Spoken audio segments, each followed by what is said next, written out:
Ora, não tendes chegado ao fogo palpável e ardente, e à escuridão e às trevas, e à tempestade, e ao clangor da trombeta, e ao som de palavras tais, que quantos o ouviram, suplicaram que não se lhes falasse mais, pois já não suportavam o que lhes era ordenado.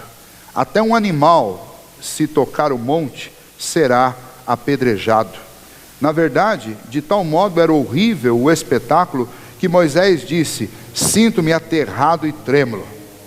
Mas tendes chegado ao monte Sião, e à cidade do Deus vivo, a Jerusalém celestial, e a incontáveis hostes de anjos, e a universal assembleia, e igreja dos primogênitos arrolados nos céus, e a Deus, o juiz de todos, e aos espíritos dos justos aperfeiçoados, e a Jesus, o mediador da nova aliança, e ao sangue da aspersão, que fala coisas superiores ao que fala o próprio Abel. Tende cuidado, não recuseis ao que fala, pois, se não escaparam aqueles que recusaram ouvir quem divinamente os advertia sobre a terra, muito menos nós, os que nos desviamos daquele que dos céus nos adverte, aquele cuja voz abalou então a terra. Agora, porém, ele promete dizendo: ainda uma vez por todas farei abalar não só a terra, mas também o céu. Ora, esta palavra, ainda uma vez por todas, significa a remoção dessas coisas abaladas, como tinham sido feitas, para que as coisas que não são abaladas permaneçam. Por isso, recebendo nós um reino inabalável, retenhamos a graça, pela qual sirvamos a Deus de modo agradável, com reverência e santo temor, porque o nosso Deus é fogo consumidor. Muito bem, nós estamos no final do penúltimo capítulo de Hebreus, estamos quase terminando, e agora nós vamos aprender com esta última parte do capítulo 12, através de um contraste que o autor da carta aos Hebreus faz, para mostrar a superioridade daquilo que aqueles cristãos judeus tinham, em comparação àquilo que os irmãos da velha aliança, no Antigo Testamento, experimentaram. A comparação que ele faz é uma comparação que dá continuidade ao que ele vem falando no capítulo 12. O capítulo 12, ele está mostrando que os cristãos, eles têm que passar nessa terra por muitos sofrimentos. Todos eles passam por isso. Mas no capítulo 12, ele mostra que esse sofrimento não é porque o cristão está de alguma maneira ou de alguma forma em uma situação de desvantagem ao judaizante, ao judeu, a religião do judaísmo, ou a velha aliança, aquela que era vivida no Antigo Testamento e que alguns insistiam em viver mesmo depois da vinda de Jesus. Não, o sofrimento não é por isso. O sofrimento é consequência do amor paternal de Deus, que nos aperfeiçoa através dessas tribulações e dessas lutas que nós passamos. Então, no início do capítulo 12, os 3 primeiros versículos, ele fala a respeito de perseverança, que nós devemos usar o exemplo destes irmãos, do capítulo 11, a galeria destes heróis da fé, e caminhar com perseverança, encarando as provações, sem tirar os nossos olhos de Cristo, sempre olhando para o Senhor, que suportou coisa muito pior do que as que nós temos que enfrentar. E lembrando que essas lutas que nós passamos, elas são uma demonstração de amor da parte de Deus, porque somos filhos verdadeiros. Se fôssemos filhos bastardos, como na cultura do primeiro século, os filhos bastardos não eram educados, eles eram largados sem receber nenhuma educação e nenhuma disciplina. Mas os filhos legítimos dentro de uma família, eles eram exigidos, eram cobrados, eram disciplinados, porque eles haveriam de receber a herança da família. Então eles precisavam estar equipados para trabalhar essa herança, para que eles não perdessem aquilo que eles recebiam. Então era demonstração de amor, de carinho, de cuidado de um pai, disciplinar o seu filho para que o seu filho crescesse. E este exemplo é usado para mostrar que Deus também disciplina os seus filhos. Como um pai que ama, ele disciplina. Por isso nós sofremos, por isso nós lutamos nesta vida. Na última parte que nós vimos na semana passada, o autor da carta aos Hebreus ensina aos crentes como eles devem reagir diante do sofrimento. E Ele nos ensina que nós devemos buscar encorajamento no Senhor, nas promessas do nosso Deus, lembrar que o alvo da nossa vida é ver o Senhor. E que ainda que a gente sofra e passe por muitos problemas nesta vida, isso tudo é caminho, isso tudo é um processo pelo qual nós temos que passar para ver cumprido nas nossas vidas as promessas de Deus, para sermos preparados para ver o nosso Senhor, para habitar com Ele. Ele nos alerta que nós não devemos abusar desta fé, abusar desta graça, antes devemos buscar a Deus de todo o coração. Nós não podemos usar os argumentos da salvação graciosa para vivermos uma vida licenciosa, sem nenhum tipo de responsabilidade. Ele mostra que, do contrário, quem conhece o Senhor, quem ama o Senhor, quer viver e agradar o nosso Deus. Ainda, lembrando da semana passada, ele nos alerta a respeito do cuidado que nós devemos ter com as ervas daninhas, que às vezes crescem no nosso meio, na nossa vida, no meio da igreja, fazendo com que coisas ruins brotem entre nós, procedimentos, atitudes, circunstâncias. Nós devemos zelar da saúde da nossa vida e desta fé que recebemos do Senhor e da nossa família e da nossa igreja. E por fim ele nos alertou a respeito do perigo de trocar privilégios espirituais por benefícios materiais. E o exemplo que ele cita é o exemplo de Esaú. E nós falamos bastante sobre Esaú na semana passada. O que Esaú fez? Esaú trocou o privilégio da primogenitura, que receberia no final a recompensa dessa primogenitura, que era a bênção, aquela que tinha sido a bênção de Deus a Abraão, que tinha passado para Isaque, e que Isaque passaria para o seu primogênito. Esaú, com fome, com necessidades físicas, ele troca benefícios espirituais por benefícios materiais. Lá na frente, depois de alguns anos, quando ele quis receber o benefício espiritual, a bênção, ele não recebeu. A bênção foi dada para Jacó, porque ele fez essa troca.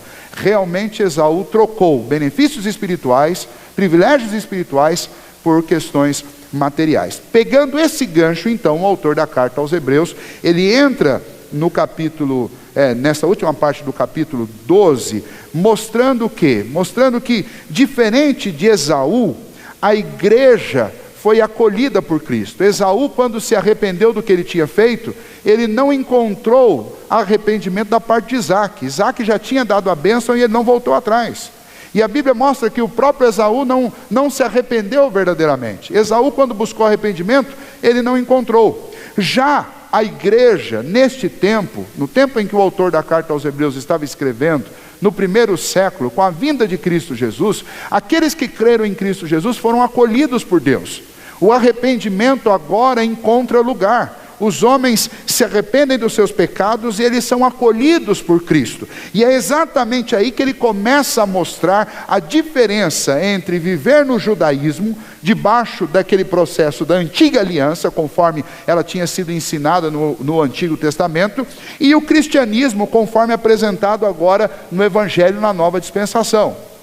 Aqueles da antiga aliança são representados na frase dele aqui por Esaú, aquele que fez uma troca tola e não achou lugar para arrependimento. Agora a igreja, ela experimenta um privilégio maior, porque diante do arrependimento nós somos acolhidos em Cristo Jesus. E é este então o assunto dessa segunda parte, dessa última parte da carta aos Hebreus, no capítulo 12. É uma comparação, um contraste entre aquilo que o homem experimentou até a vinda de Cristo Jesus e aquilo que por meio de Cristo Jesus nós experimentamos agora. Ele faz essa comparação através de dois exemplos: o exemplo do Monte Sinai, do que aconteceu nele, e o exemplo do Monte Sião. Este contraste é o contraste entre o Antigo Testamento, a Antiga Aliança, e o Novo Testamento e a Nova Aliança. É o contraste entre o judaísmo e o cristianismo, é o contraste entre lei e graça. E é esse contraste que nos ajuda a valorizar o que nós temos hoje. É interessante que, infelizmente, nós temos um coração ingrato, e muitas vezes nós nos esquecemos dos lugares por onde passamos e vivemos reclamando da vida, né? Quando a gente tinha uma determinada casa, num determinado tamanho, a gente estava lá pensando em ter uma maior. No dia que você chega numa maior, você começa a reclamar que você queria num outro lugar. Depois você muda para um outro lugar e você queria ter outros confortos. E parece que a gente nunca está satisfeito. Mas se você der uma boa olhada e uma revisitada nas suas lembranças de 20 anos atrás, você vai ver que você está reclamando hoje de coisas que são muito melhores, são exponencialmente melhores do que aquilo que você vivia há 20 anos atrás. Um exemplo disso são os carros, né? 20 anos atrás a gente andava de fusquinha e direção dura, não tinha ar-condicionado, não tinha nada, banco de mola. Hoje a gente anda dentro de carro com ar-condicionado, direção hidráulica, e a gente está sempre reclamando e achando que não está bom. É porque a gente não deu uma olhada para trás para ver o que tinha lá, por isso que a gente reclama, e a gente tem a mania de fazer isso. A gente só percebe o valor das coisas quando a gente é obrigado a retroceder. Quando você é obrigado a dar 3 passos atrás na sua vida, aí você vê que você tinha coisas boas, mas você estava reclamando, estava vivendo com ingratidão. É mais ou menos isso que o autor da carta aos Hebreus vai fazer nesta parte. Uma outra ilustração para nos ajudar a entender o que ele está dizendo, porque é um texto com uma certa complexidade. O que ele está fazendo é contrastando uma sombra com a realidade, com um corpo. Imagine se você estivesse de pé numa praça e viesse chegando alguém por trás de você.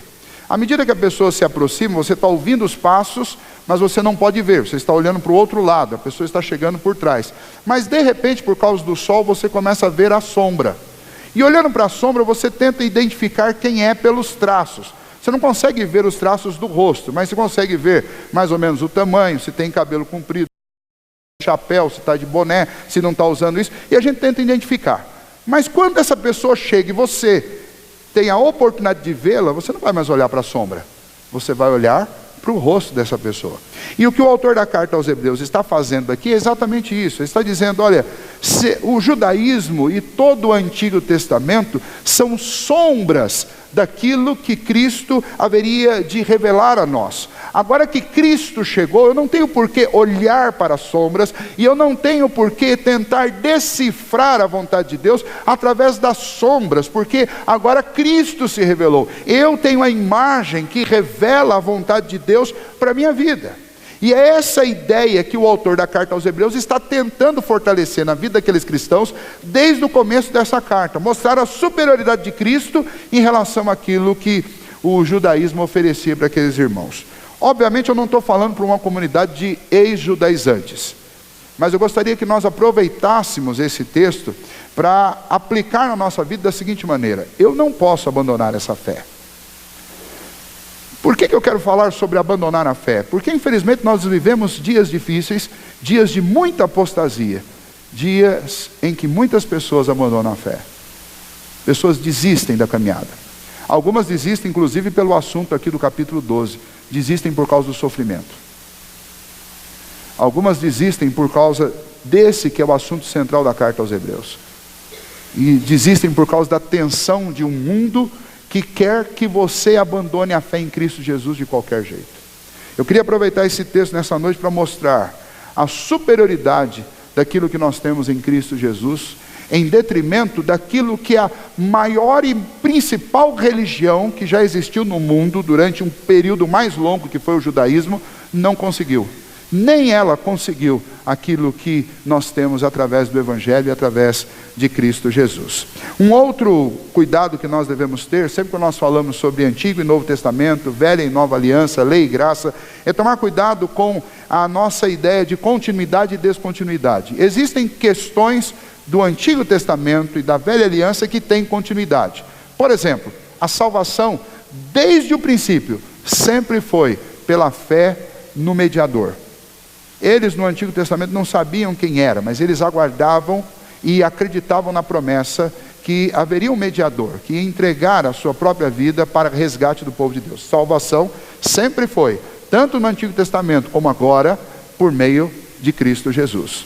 Mas algumas coisas não têm continuidade. Por exemplo, aqueles cerimoniais do Antigo Testamento não têm continuidade. Nós não temos necessidade de reinstituir dentro da igreja aqueles cerimoniais, trazer a arca, tocar chofar, acender incensos, oferecer sacrifícios. Por quê? Porque isso tudo era sombra, era um apontamento daquilo que Cristo realizaria. Era sombra. Quando Cristo vem, eu não preciso mais da sombra, porque Cristo revela estas coisas e faz, então não preciso mais delas. Sempre guardar isso, que existem aspectos que são de continuidade, como a salvação em Cristo, e outros aspectos que não têm continuidade, como as questões cerimoniais. Bom, feito esses esclarecimentos, vamos ao texto. O texto começa mostrando na primeira parte qual era a realidade do Sinai. Para você lembrar, o Monte Sinai é um monte que está lá no deserto, na Arábia, e na divisão entre o Egito e a parte superior da Palestina, e você tem este Monte Sinai, que é um monte conhecidíssimo. Hoje existe um turismo muito forte, levando pessoas até o Monte Sinai, e o Monte Sinai era um monte importante para o povo de Deus, era um lugar marcante, era um lugar histórico. Este lugar e os acontecimentos principais dele estão registrados lá em Êxodo capítulo 19, do versículo 16 até o final, e depois capítulo 22, do versículo 16 até 22, e depois capítulo 20 de Êxodo, capítulo 21 de Êxodo. Nestes 3 capítulos especialmente, Deus convoca Moisés ao alto do Monte Sinai, e lá no alto do Monte Sinai, Deus entrega a lei para Moisés. Esses eventos são descritos lá. O que aconteceu naqueles dias em que a lei foi entregue? Só para recordar vocês, eu sei que muitos já leram, quem não leu pode fazer essa tarefa essa semana. O que aconteceu nesse período em que Deus chamou Moisés para entregar a lei do Senhor a ele? Quando Moisés subiu ao monte, Deus deu determinações, ordens claras ao povo. Primeira ordem que Deus deu ao povo: ninguém podia tocar no monte. Se alguém tocasse no monte, deveria ser apedrejado. Por quê? Porque aquele povo era um povo cheio de pecado, e aquele monte se tornou um lugar santo do Senhor.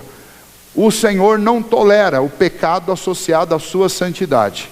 Então Deus escolheu Moisés e somente ele para subir, e qualquer outro que tocasse no monte deveria ser morto, deveria ser apedrejado. E não só homem, até animal. Se uma cabra lá se desgarrasse das demais e encostasse no monte, ela deveria ser morta. Mais do que isso, acontecem coisas extraordinárias nesse monte. Deus vem sobre este monte como uma nuvem, uma densa, espessa nuvem, que traz trevas sobre o povo, porque escurece tudo, como numa grande tempestade. Quando Deus começa a se manifestar e falar com Moisés naquele monte, acontecem trovões e raios sobre o monte. O livro de Êxodo registra que um som poderoso de trombetas tocava no cume do monte, trombetas que soavam do céu, um som estridente e forte. E além disso havia fogo, o monte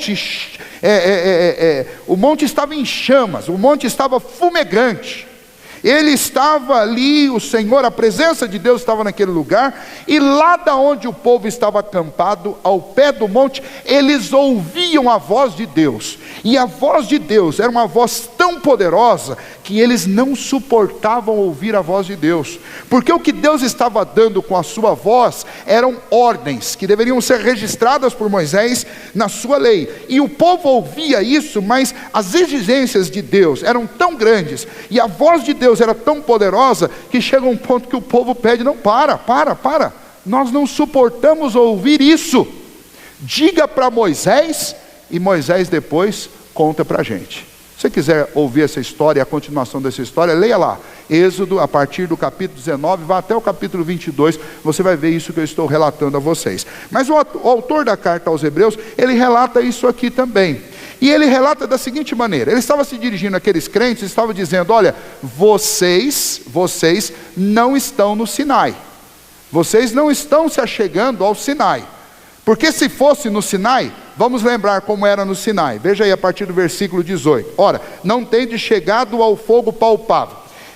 A nossa versão, ela não está ajudando muito, a versão revista e atualizada, Almeida, é muito boa, mas nesse aspecto aqui, ela não tem a melhor opção de tradução. Se tiver uma Bíblia NVI na sua casa, você pode consultar, e a NVI ela traduz de uma outra maneira, ela traduz da seguinte maneira: ora, não tendes chegado ao monte palpável. Essa é a melhor tradução, não existe fogo palpável, né? Então, houve um deslize aqui nessa tradução. Acredito que a versão século 21, que é a versão mais nova da Almeida, isso já foi corrigido. Mas a questão que ele está dizendo: olha, vocês não chegaram a um monte palpável, Vocês estão lembrados de como era o Monte Sião? O Monte Sião, o Monte Sinai, ele não poderia ser tocado. Não podia ser tocado. Sobre o Monte Sinai tinha muita escuridão, trevas e tempestade. Vocês lembram do clangor das trombetas? Está aí no versículo 19. E o som das palavras tais que aqueles que ouviram suplicaram que não se falasse mais. Não só isso, vocês não suportavam o que estas palavras de Deus ordenavam a vocês. Até um animal, se tocasse no monte, seria apedrejado. É interessante que até o próprio Moisés, em determinado momento, ele disse: sinto-me aterrado e trêmulo. E esta é uma citação de Deuteronômio, capítulo 29, versículo 19, quando Moisés desce do monte, e ele está recitando isso, Deuteronômio é uma repetição, está lembrando o povo de quando ele desceu do monte e viu o povo cometendo barbaridades lá embaixo, e ele, em contrapartida, o que ele tinha visto e ouvido de Deus, vendo o povo naquela situação, ele ficou trêmulo, e ele ficou aterrorizado, porque ele sabia o que Deus ia fazer com aquele povo, por causa dos pecados deles. Então, este é o contraste. Assim os homens viviam antes de Cristo, morrendo de medo, aterrorizados com a voz do Senhor. Se você lembrar, existem salmos que falam de forma muito poetizada sobre isso, né? Falam que a voz do Senhor despede chamas de fogo. A voz do Senhor é poderosa, a voz do Senhor destrói, a voz do Senhor quebra, a voz do Senhor, ela faz dar cria às corças. Sabe o que essa imagem significa? Significa aquele animal que está chegando nos dias de dar à luz, mas a voz do Senhor é tão poderosa que assusta, e aquele animal acaba dando à luz antes da hora, porque a voz do Senhor, ela estremece, ela arrebata as pessoas, ela causa tremor nas pessoas. E é esta figura que ele está trazendo dos sinais. Está dizendo, por que o evangelho, o cristianismo, as mensagens que foram proferidas por Cristo Jesus, esta fé que temos em Cristo Jesus é superior àquilo que estava presente no judaísmo? Porque no judaísmo vocês estavam cheios de medo. Porque no judaísmo vocês estavam diante de um Deus que falava e vocês nem suportavam sua voz e nem suas ordenanças. Não porque esse Deus é mau, mas porque nós somos tão pecadores que nós não suportávamos a santidade de Deus. Essa ideia de fogo, tempestade, trombeta, de voz estrondosa, é algo para descrever a santidade de Deus. Ele está dizendo, olha, o homem nunca conseguiu suportar a santidade de Deus. Então ele está dizendo, vejam bem o que vocês estão querendo. Vocês estão querendo largar o evangelho para ir para onde? Se você quiser voltar para o judaísmo, que não é o nosso caso, porque nós não viemos do judaísmo, mas se você quisesse voltar para o judaísmo, o que vocês vão encontrar no judaísmo? Medo, tremor. Vocês vão voltar àquela situação em que vocês não podem tocar no monte, porque vocês não têm condição de se aproximar de Deus. Bom, e o Sinai? Veja aí, a partir do versículo 22 ele diz, mas tendes, ele está se dirigindo aos judeus que foram convertidos ao cristianismo, que faziam parte agora da igreja de Cristo, e ele diz, mas tendes chegado ao monte Sião, a cidade do Deus vivo. Quem é, ou o que é este monte Sião? Este monte Sião é a igreja da nova aliança. É o lugar de encontro com Deus, é o lugar da comunhão entre Deus e o seu povo. Lá no Sinai era o lugar onde Deus estava, mas o lugar onde Deus estava não podia ser, o homem não podia se aproximar dele, porque Deus o matava na sua santidade. Agora, por meio de Cristo Jesus, o homem pode estar no lugar onde Deus habita. Lembra dos salmos que nós lemos no início do culto, Salmo 15? Quem, Senhor, habitará no teu santo monte? Quem há de morar em Sião com o Senhor? E aí ele começa a falar o que é limpo de mão, puro de coração. E nenhum de nós se encaixa naquela descrição, a não ser que nós estejamos debaixo de Cristo Jesus, porque Cristo se encaixa naquela descrição. E então o Monte Sião é uma citação de Jerusalém. O Monte Sião está em Jerusalém, E Jerusalém, para nós cristãos, é símbolo da igreja, é o lugar da igreja do Senhor, do povo de Deus. Foi este lugar, ou neste lugar, que o Senhor Jesus proclamou o Evangelho. Foi neste lugar que nós somos chamados à comunhão com Deus, mediante a obra restauradora, redentora de Cristo Jesus. E então, quais são as diferenças entre o Sinai e Sião? Sião é a cidade do Deus vivo, é a igreja, é o lugar onde Deus habita e Deus tabernacula com o seu povo, o lugar onde o povo se encontra com Deus e o povo desfruta de comunhão com Deus. Jerusalém celestial, é isso que Sião é. Então ele fala: mas tendes chegado ao monte Sião, a cidade do Deus vivo, a Jerusalém celestial, tem origem no céu, os seus cidadãos são nascidos do céu. Lembra que o novo nascimento é algo produzido por Deus. Nós somos crentes porque Deus nos fez nascer de novo. Em Cristo Jesus nós somos novas criaturas. Esta cidade é celestial porque é Deus quem inaugurou a igreja, foi Cristo que fundou a igreja, e aqueles que são parte desta igreja, que estão neste monte Sião, eles também são cidadãos do céu, porque nasceram de Deus, não nasceram da água e nem nasceram do sangue, eles nasceram de Deus, eles foram recriados em Cristo Jesus, eles foram restaurados, revivificados em Cristo Jesus. Além disso, ele descreve outro aspecto sobre este monte Sião. Neste monte Sião nós encontramos incontáveis hostes celestiais. Na história do monte Sinai, os hebreus acreditavam que Deus entregou sua lei aos anjos, e os anjos trouxeram a Moisés. Os anjos foram mensageiros de Deus, que trouxeram a lei de Deus a Moisés. Agora, no monte Sião, na cidade celestial, na nova aliança, estes anjos se unem ao povo de Deus, porque juntos nós estamos todos adorando e servindo ao Criador. Eles não são mais mensageiros, mas eles são parte deste grande ajuntamento que adora ao Senhor. Incontáveis hostes celestiais estão juntos com este povo. Além disso, este lugar, o Monte Sião, é o lugar onde se reúne a Assembleia Universal dos primogênitos arrolados no céu. De quem que ele está falando? Ele está falando dos crentes. Este lugar é o lugar onde estão todos os crentes, crentes de todos os cantos do mundo, uma igreja universal, uma assembleia universal. Ela não está dividida por placas denominacionais, ela não está dividida por raça, mas é um único povo comprado e redimido no sangue do Cordeiro. Estes são chamados de os primogênitos arrolados no céu. Você é membro, você que é membro dessa igreja, tem seu nome arrolado no hall de membros dessa igreja.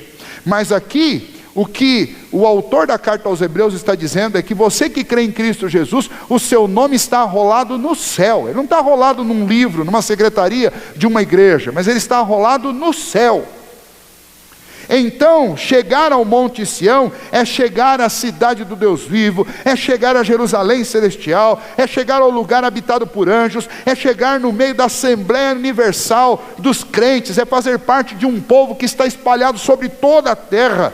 Gente que tem um nome escrito no céu, está arrolado no hall de membros do livro do Senhor, não nosso.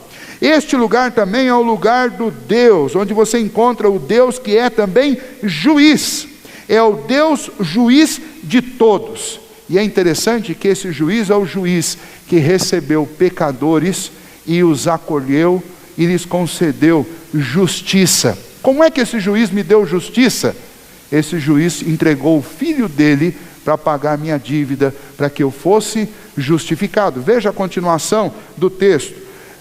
Versículo 23, nos céus, e a Deus, o juiz de todos, e aos espíritos dos justos aperfeiçoados, e a Jesus, o mediador da nova aliança. É uma sequência que ele vai colocando em: o homem encontra Deus, que é o juiz, e estes homens são aperfeiçoados por meio de Jesus Cristo, que é o mediador deles. Infelizmente, algumas denominações ao longo dos séculos usaram esse texto de forma equivocada para criar a intercessão dos santos no céu. Por quê? Porque interpretaram que O aperfeiçoamento aqui diz respeito a pessoas que já morreram. Eles entendem que estes espíritos dos justos aperfeiçoados são pessoas que estão no céu. E por que essa não é uma interpretação plausível? Porque desde o começo a comparação está sendo feita entre Monte Sinai e Monte Sião, entre velha aliança e nova aliança, entre judaísmo e igreja. Não é uma comparação entre a igreja e o céu, é uma comparação entre a velha dispensação e a nova dispensação. Então, de quem que o autor da carta aos Hebreus está falando? Ele está falando dos crentes. Se fosse para falar daqueles que estavam no céu, ele não ia falar daqueles espíritos dos justos aperfeiçoados. Ele estaria falando de espírito dos justos perfeito. Existe uma diferença muito grande entre aperfeiçoado e perfeito. Aqueles que estão no céu estão glorificados e são agora perfeitos, como Cristo. Mas os que estão na igreja, nós estamos sendo aperfeiçoados. Então é disso que ele está falando. Então não tenho aqui uma base para aquilo que é ensinado, por exemplo, no catolicismo, em que você pode pedir para que alguém que já morreu, que era fiel, interceder diante de Deus por você. Nós não temos base para isso, porque esse texto está falando dos cristãos. Somos nós, membros da igreja, que somos esse espírito dos justos que está aperfeiçoado. Embora nós sejamos homem de carne e osso, nós sejamos ser humano, nós também temos um espírito. Nós temos um espírito dentro de nós. E nós não somos só a parte material, nós temos uma parte imaterial.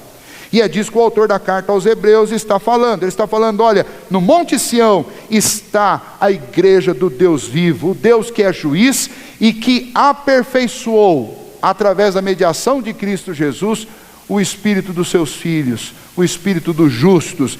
A Jesus, o mediador da nova aliança. E esse é o ponto central. O versículo 24 mostra que aqueles que estão no Monte Sião, aqueles que estão na igreja, eles se achegaram a Jesus. Eles encontraram o mediador que foi esperado por todos os anos na velha aliança. Em todo o Antigo Testamento o povo olhava para o futuro esperando o mediador, que era Cristo. Mas agora esse mediador chegou, ele está aqui. Ele está na igreja, ele morreu pela sua igreja. Nós somos salvos por meio dele. Ele nos amou e ele nos arrolou na igreja de Deus. Jesus Cristo fez esta obra. E aí ele termina este versículo 4 falando sobre a aspersão. Ele diz, e essa ideia da aspersão é muito interessante para nós, porque ele está falando sobre o sangue de Cristo, que foi aspergido lá na cruz do Calvário para a purificação dos nossos pecados. Esse é um dos argumentos pelos quais também, quando nós realizamos o batismo, nós fazemos o batismo por aspersão, relembrando o sangue de Cristo, que foi aspergido naquela cruz para a purificação dos nossos pecados. E então este sangue que nos lava e que nos redime, este sangue que foi o sangue do próprio Senhor Jesus, é o sangue que tornou possível a minha entrada no Monte Sião, na Jerusalém celestial, na cidade do Deus vivo, na igreja do Senhor. É por causa dele que eu entro. E aí ele faz no final do versículo 24 uma comparação, mostrando que este sangue de Cristo fala coisas superiores ao que falava o sangue do próprio Abel. Se você lembrar, a referência que ele está usando aí é a referência de Gênesis 4:6, quando Caim matou Abel e o sangue de Abel caiu na terra, e o texto de Gênesis 4:6 diz que o sangue de Abel clama contra Caim. E o que significa isso? Significa que o sangue de Abel clama exigindo vingança, ou seja, justiça de Deus sobre aquele que cometeu o pecado. E aqui o autor da carta aos Hebreus está dizendo, enquanto na velha dispensação todo o sangue derramado clama por vingança, na nova dispensação, na nova aliança, o sangue de Cristo não clama por vingança, muito pelo contrário, o sangue de Cristo é exatamente a prova cabal que nós temos do perdão. Por exemplo, quando nós celebramos a ceia do Senhor, nós comemos do pão que simboliza o corpo de Cristo, que foi moído naquela cruz por causa das nossas transgressões, e o sangue de Cristo, que é o sangue da nova aliança. Então Abel está dizendo, até o símbolo tão importante na Bíblia, que é o sangue, na velha dispensação clamava por vingança, na nova dispensação é o sangue de Cristo, que é a demonstração da graça, do amor e da misericórdia de Deus. Então esse contraste, ele se torna perfeito nesta hora, porque o Monte Sião, ele é infinitamente superior do que o Monte Sinai. A obra de Cristo é infinitamente maior do que os sacrifícios da velha aliança. A revelação que temos em Cristo Jesus é infinitamente maior do que as sombras do antigo, das sombras da antiga aliança. O que nós temos pela fé em Cristo Jesus, através do Evangelho, nos revelado e ensinado, é infinitamente maior do que aquilo que nós temos no antigo, na antiga aliança, na antiga dispensação. Hoje, inclusive, nós podemos usar o Evangelho para lançar luz sobre o Antigo Testamento e ler com mais clareza o que estava dito lá. Entendermos melhor o que estava sendo dito lá. Mas o autor da carta aos Hebreus quer que nós entendamos que ser igreja é infinitamente melhor do que ser Sinai, do que ser judaizante, do que estar em qualquer outro lugar, porque é dentro da igreja que o Senhor Jesus fala. É com o povo, através do Evangelho, que Jesus fala, pelas páginas da Bíblia, pelas orações, pela pregação, pelos hinos. Eu não posso abandonar isso. Bom, feito esse contraste, o autor da carta aos Hebreus faz duas exortações, muito diretas. A primeira delas está aí no versículo 25. Não recuses a Jesus, que fala em Sião. Dizendo, olha, se aquele povo lá, que não podia nem tocar no Monte Sinai, recebeu a mensagem de Deus através do porta-voz que foi Moisés, e eles recusaram a voz de Deus, e o que aconteceu com aquele povo?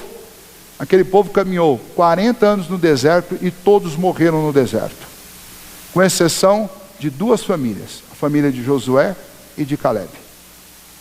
Os que entraram na terra prometida foram os descendentes daquele povo, mas esse povo que ficou ao pé do monte, e que recebeu a recomendação de Deus, mas não deu ouvidos à recomendação de Deus, esse povo não entrou no descanso que Deus tinha prometido. E o autor da carta aos Hebreus está dizendo, olha, se lá naquela condição inferior, Deus não poupou quem recusou ouvi-lo, imagine agora, que Deus fala com você com maior clareza. É agora que a gente pode esquecer o judaísmo e pensar na sua vida aqui. Nós estamos aqui no Ocidente, no Brasil, né? América do Sul, Brasil, cidade de Itapeva, estado de São Paulo, e você está numa igreja num domingo à noite, final de mês, final de férias, para alguns, e Deus está falando conosco. E o alerta, a exortação do autor da carta aos Hebreus é, não se engane, Deus não poupou quem recusou ouvi-lo por meio de um porta-voz. O que você acha que Deus vai fazer com aqueles que recusam ouvir o seu próprio filho? E aí ele mesmo mostra o que vai acontecer. O versículo 25 diz, olha, tende cuidado, não recuseis ao que fala, pois se não escaparam aqueles que recusaram ouvir quem divinamente os advertia sobre a terra, muito menos nós, os que nos desviamos daquele que dos céus nos adverte. Aquele cuja voz abalou então a terra, lembrando que quando ele falava, o monte fumegava e o monte ficava abalado e as pessoas não suportavam ouvir a voz dele. Ele está dizendo, olha, aquele cuja voz então abalou a terra, agora porém ele promete dizendo, ou seja, qual é a promessa de Deus quanto aos nossos dias, quando a próxima vez que Deus vai falar diretamente dos céus?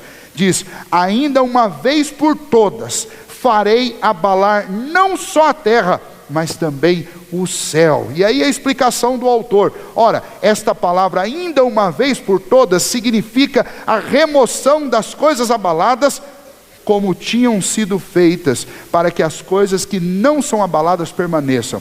A figura é a seguinte: sabe quando você chega numa árvore lá de acerola, ou alguma outra dessas frutinhas pequenininhas, amora, por exemplo, e elas estão fora do seu alcance, o que você faz? Você vai lá, pega no galho e dá aquela balançada. As maduras, as que já apodreceram, caem. Só fica lá a que está firme, que o resto cai. O que ele está dizendo é exatamente isso. Pela última vez Deus vai fazer isso. Deus vai abalar essa terra com a sua voz. E quem não estiver firme vai cair. É isso que ele está dizendo. A exortação do Senhor para nós é: não abandone a fé em Cristo Jesus. Não entregue os pontos. Não desanime. Não pare de buscar a Deus. Não deixe esfriar a sua fé. Não se iluda com as coisas desse mundo. Não fique fletando com as coisas desse mundo. Não se deixe desviar da palavra de Deus, nem para a direita nem para a esquerda. Não se deixe apaixonar pelas coisas que Deus odeia. Não ame este mundo, porque Deus não tolerou aqueles que recusaram ouvir a sua voz lá no Sinai, e agora Ele fala com tanta clareza, e agora Ele fala com tanta beleza, e agora Ele fala com tanto poder, através do seu Filho Jesus, que Ele não vai ter por inocente aqueles que se recusam a ouvi-lo. Talvez você não é crente, mas está aqui hoje. Você está aqui hoje pela misericórdia de Deus, porque foi Deus que trouxe você. E a exortação da palavra de Deus para você é: não recuse a voz de Jesus. Porque se você recusar a voz de Jesus, você não tem para onde correr. E vai chegar o dia em que Deus vai abalar essa terra, e vai abalar os céus, de tal maneira que quem não estiver firme, vai cair. Quem não estiver firme, vai morrer. Só vai permanecer, o que o versículo 27 está dizendo, só vai permanecer aquilo que está nele. Somente aqueles que estão nele. Isso faz um link muito interessante com o Evangelho de João, capítulo 15, que diz que Jesus é a videira verdadeira. Nós somos os ramos. Aquele que está nele, este produz, este dá fruto, porque sem o Senhor Jesus nós nada podemos fazer. E aqueles que não produzem, aqueles que não ouvem a voz do Senhor Jesus, que não trabalham, que não servem, esses para nada mais servem do que para serem cortados, para serem lançados fora, para secarem e por fim serem lançados no fogo. É o mesmo que o autor da carta aos Hebreus está dizendo. Nós vivemos dias difíceis. Hoje eu estava conversando com uma irmã que é da nossa igreja, a Bárbara, está morando na Itália, estava falando sobre a situação das igrejas lá. E é muito triste saber como eles estão. Hoje, por exemplo, na cidade onde ela está, numa determinada paróquia, e vocês podem imaginar de que denominação é, uma determinada paróquia lá, o padre convidou um muçulmano para fazer uma leitura pública do Alcorão dentro de uma igreja cristã. Dá para imaginar o que é isso? Esse é o mundo que está se desviando de Deus, que não ouve mais a voz do Senhor. A Europa hoje está completamente varrida por uma religião secularizada, que não tem compromisso com a palavra de Deus, de cristãos que não frequentam a igreja, de cristãos que estão afundados em todo tipo de vício, desde aqueles sociais, como a bebida, e outros, promiscuidade, drogas mais fortes, maconha, tudo isso, está lá, presente. E a igreja simplesmente aceita e acata, recebe tudo isso, como se fosse normal. Mas Deus não está mais nessa igreja. Essa igreja só está presente no mundo, aguardando o dia em que a voz do Senhor há de abalar todas as coisas. Isso deve servir de alerta para nós que estamos aqui. Porque o pior tipo de apostasia não é aquele que vira as costas brutalmente contra a igreja, mas é aquele que abandona Cristo frequentando a igreja todos os domingos. Esse é o pior tipo de apostasia. E é esse tipo de apostasia que está acontecendo em todos os cantos do mundo, e que pode estar acontecendo na vida de alguns de nós aqui. E é contra isso que o autor da carta aos Hebreus está dizendo.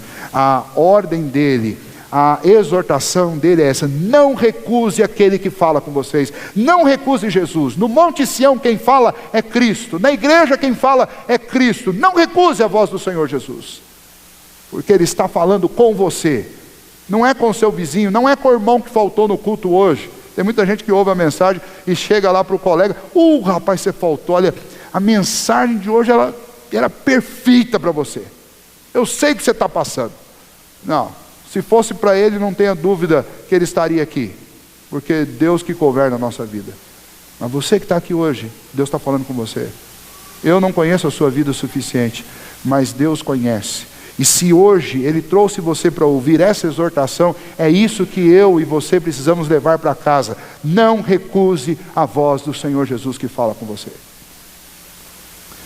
Permaneça em Cristo Jesus, permaneça neste reino, neste monte inabalável, que é o reino de Cristo, Monte Sião. A segunda exortação está aí no penúltimo versículo, no versículo 28, a exortação é: retenha a graça. É a ideia de segurar. Veja lá, versículo 28. Por isso, recebendo nós um reino inabalável, retenhamos a graça, pela qual sirvamos a Deus de modo agradável, com reverência e com santo temor. A ideia é: segure firme aquilo que você recebeu como presente de Deus. Não largue isso, não vire as costas para Deus, não desfaça dos privilégios espirituais que Deus te deu por meio de Cristo Jesus. Não troque isso por nada, não troque isso por tesouros dessa terra, não troque isso por influência, não troque isso por namorado, não troque isso por poder, não troque isso por dinheiro, não troque isso por conveniência, não troque isso por conforto, não troque a fé e a graça por nada nessa vida. É melhor você perder tudo, mas continuar debaixo da graça, do que você virar as costas para a oferta de perdão e de misericórdia do Senhor para a sua vida. Tem muita gente que tem trocado os privilégios espirituais, a graça do Senhor, por coisas deste mundo. Lembra daquele exemplo do jovem rico que procurou o Senhor Jesus dizendo: mestre, o que eu preciso fazer para herdar a vida eterna, para ter a vida eterna? Aí Jesus disse: olha, você precisa cumprir os mandamentos. Ele disse: não, eu já cumpro, eu estou fazendo tudo certinho. Aí Jesus falou: que bom que você cumpre. Então faz o seguinte: venda todos os teus bens, dê aos pobres e me segue. E aí o que aconteceu com o moço? Ele foi embora chateado, triste. Por quê? Porque ele amou mais as coisas do que a oportunidade que Cristo estava lhe dando. Não faça isso. É a exortação do autor da carta aos Hebreus. Ele estava falando com gente que estava sendo pressionada a abandonar o cristianismo.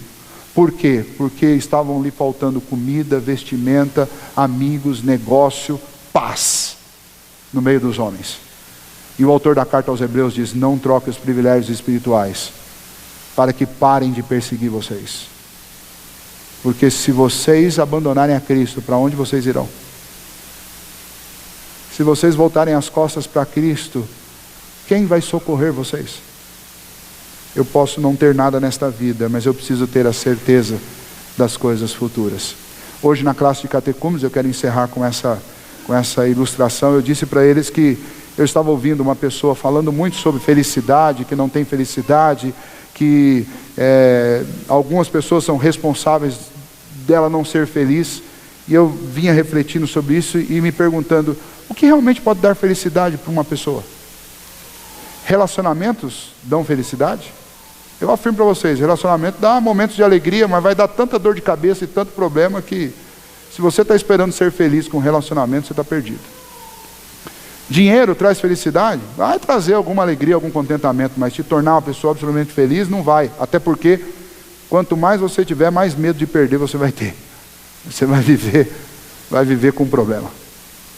O que traz felicidade para um coração? Eu estava conversando com os catecúmenos dizendo: o que realmente traz felicidade ao coração, contentamento, é convicção a respeito de como a minha história vai terminar. Quando eu tenho certeza do que vai acontecer, eu posso estar com dor, eu posso estar com problema, eu posso ter dificuldade de relacionamento, pode me faltar um bocado de coisa, mas o fato de saber o que me aguarda me faz sorrir, mesmo no meio da dor.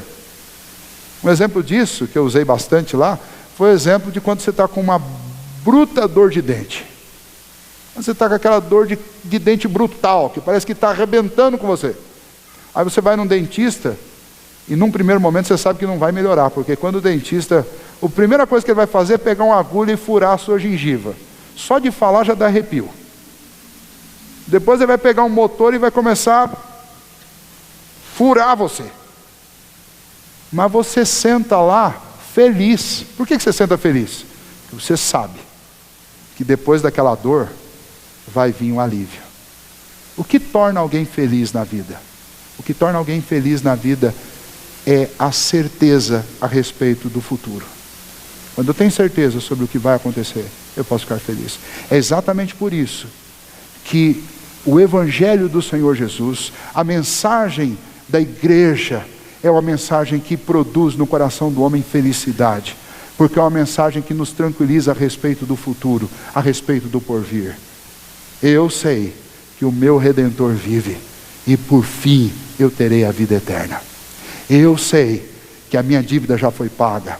Eu sei que esse mundo é um mundo de problemas, mas Deus graciosamente já me contemplou e me abençoou com toda sorte de bênçãos espirituais nas regiões celestes por meio de Cristo Jesus. Então a Ele glória eternamente, e pode vir, e venha o problema, a dificuldade, eu não vou me atemorizar, porque eu sei que o Senhor tem a minha vida nas mãos dEle. Isso traz felicidade. Então, se hoje você está triste, está perturbado, está conturbado na sua vida, não abandone a graça, não abandone Cristo, porque a única chance que você tem realmente de ser feliz é o Senhor Jesus. Não são os relacionamentos, não é o dinheiro, não é o bem-estar, não é a tranquilidade, não é a segurança que talvez algum patrimônio possa te dar. O que dá felicidade é saber que por meio de Cristo Jesus nós estamos acolhidos nos braços de Deus. E é assim então que ele termina o capítulo 12, mostrando, olha, sirvamos a Deus com toda alegria, de modo agradável, do jeito que Deus se agrada. A Bíblia está cheia de textos que diz como Deus se agrada. Façamos isso com reverência, com santo temor, lembrando que nós estamos servindo a um Deus glorioso, lembrando que esse Deus, embora Ele me acolhe por causa do seu amor, mas é o mesmo Deus que com a voz fazia fumegar o Sinai. E eu tenho uma condição privilegiada em Deus, porque Cristo pagou o preço para que eu fosse acolhido como filho. Mas esse Deus é um Deus sério. Esse Deus é o Deus que faz tremer os montes. E esse Deus me ama. Não vire as costas para esse grande amor de Deus. Não abandone. Se você está com dificuldade, com família, deixa eu te adiantar uma coisa. Não existe família perfeita, marido perfeito, esposa perfeita, filho perfeito, pai perfeito. Não tem. Aí eu vou dizer, se você quer ver a coisa piorar, experimenta trocar de família. Você vai ver que a coisa vai piorar 10 vezes. Ontem eu ouvi um ditado engraçado, eu gostei muito, depois eu fiquei repensando ele, muito interessante. Eu estava do lado de uma pessoa mais velha, né, e a gente estava brincando com dois garotos, e eles estavam, na brincadeira, reclamando da mãe. Aí a brincadeira foi a seguinte: você não sabe o quanto você foi privilegiado, porque você não conheceu as outras pretendentes do seu pai. E aí eu falei, interessante isso. Isso é uma boa recomendação para dar para filho, né? Quando o filho chegar para reclamar, falar assim, olha, nossa, minha mãe pega no meu pé. Você vai dizer, agradeça a Deus que você não conheceu as outras. Agradeça a Deus que você não conheceu as outras. A gente tem que agradecer a Deus, porque a gente não conheceu estas coisas ruins, estas coisas terríveis dessa história. Agradeça a Deus pelo grande privilégio que você tem. A maioria de nós não sabe o que é viver no mundo de droga, no mundo de dependência química, no mundo de prostituição. A maioria de nós não sabe o que é isso.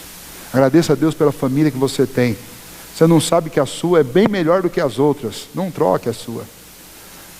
Minha igreja, pastor, pessoal, olha, deixa eu falar uma coisa para você. Igreja é lugar de gente problemática. Nós todos estamos aqui por causa disso. Se a gente não tivesse problema, a gente não está na igreja. A igreja é lugar de gente problemática. de gente que está procurando solução para os seus problemas, de gente que encontrou em Cristo Jesus a melhor chance de viver uma vida melhor. Então aqui a gente se ajuda, aqui a gente se acolhe, aqui a gente se suporta. Mas não pense que aqui é um lugar fácil. Mas aqui é um lugar em que nós temos os privilégios espirituais que não podem ser alcançados em nenhum outro lugar. Por isso nós permanecemos juntos, porque Cristo, o amor dele por nós, nos une. O Espírito de Deus em nós nos une e nos faz superar nossas diferenças. Então não viva por aí trocando de igreja, trocando de família, trocando de coisas, como se isso fosse resolver. O que você precisa é de permanecer em Cristo. Quando nós permanecemos em Cristo e perseveramos nele, nós vamos aprender a superar e a conviver com as diferenças, seja em casa, seja na igreja, seja no trabalho. Permaneça, não abandone. Muito pelo contrário, lembre que Deus é fogo consumidor. Ele não vai ter por inocente aqueles que provam de tão grande salvação e depois viram as costas e vão embora. Que Deus nos ajude a olhar para estes alertas, para estas exortações, dar ouvidos a elas e permanecer firme no caminho do Senhor. Porque o que nós temos é o maior de todos os privilégios que um homem pode ter sobre a terra. O privilégio de ser chamado filho de Deus, de pertencer à família do Senhor, de saber que o Filho de Deus morreu no meu lugar para que eu tenha a vida eterna. Creia nisso e viva por isso, com perseverança, com temor e tremor diante de Deus. Esta é a solução para que você experimente uma felicidade real na sua vida. Vamos ficar em pé e nós vamos orar. Encerra.